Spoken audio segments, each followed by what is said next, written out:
focused on today and the following days, and making sure that our alliance continues to do what it's done so successfully for 75 years, which is to ensure the defense of its members.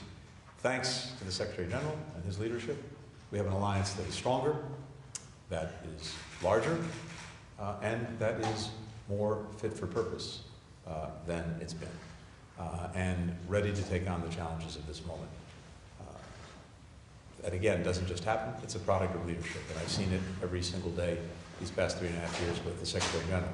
I've also seen it with President Biden and everything he's done to lead our alliance to the place that it is today, and that will be putting a real spotlight on it over the next 3 days. Lots to be said in the coming days about the concrete achievements of this summit. I won't get ahead of those. You'll be hearing about those over the next 2.5 days.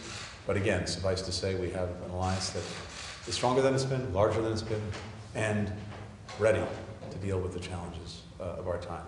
Jens, again, we've said it on a number of occasions, but especially here in Washington, on this anniversary, thank you, thank you, thank you for your leadership. Finally, I would just say that one of the reasons it's so important that we celebrate this anniversary, as well as prepare the alliance for the way forward, is because of what this alliance actually means to the people of all the countries who are members of NATO. And it really boils down to this. After the Second World War, and after 2 world wars, countries came together determined that we would not see yet another global conflagration. And one of the ways that they did that was coming together in a defensive alliance, NATO, 12 countries 75 years ago. And the secret of NATO's success has been the commitment that those 12 countries made to each other, and that now 32 countries are making to each other. And that is an attack on one is an attack on all. The strongest possible deterrent to aggression, the best way to prevent war from happening in the first place, is exactly through that commitment.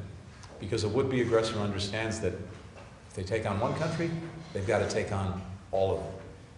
75 years later, NATO has been the most successful defensive alliance in the history of the world, but also why it remains the critical alliance going forward and why more countries have wanted to join.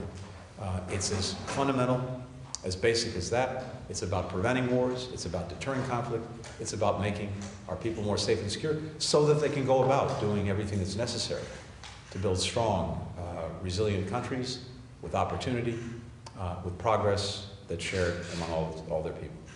Yes.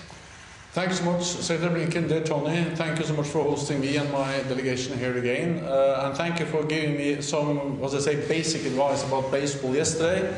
It was great to throw the first pitch, but I think I should focus on politics, not on baseball in the future.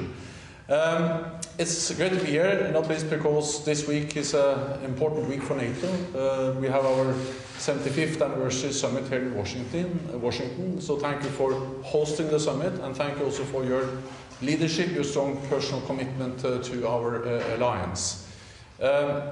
This summit will be a summit where we celebrate the most successful alliance in history, but we're also going to make important decisions for the future. On deterrence and defense, on Ukraine, on partnerships in the Asia-Pacific. And of course, none of this would have been possible without the leadership of the United States, of President Biden, of you, to ensure that we have now 32 allies agreeing on all these important decisions we will take during the summit here in Washington.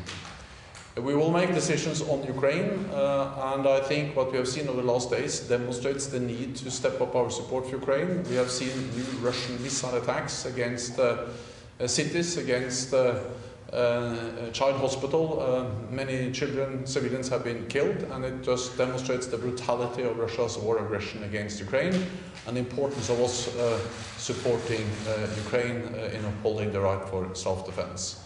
We will do more together on deterrence and defense. Allies are stepping up when it comes to defense investments. 23 allies are investing more, or 2% at least, of the GDP on defense. This is twice as many as just 4 years ago. And then we will further strengthen our partnership with the Asia-Pacific partners. So this is a busy week, and it's great to be in Washington, and great to see you again, Tony. Thank you. Thanks, everyone. You're not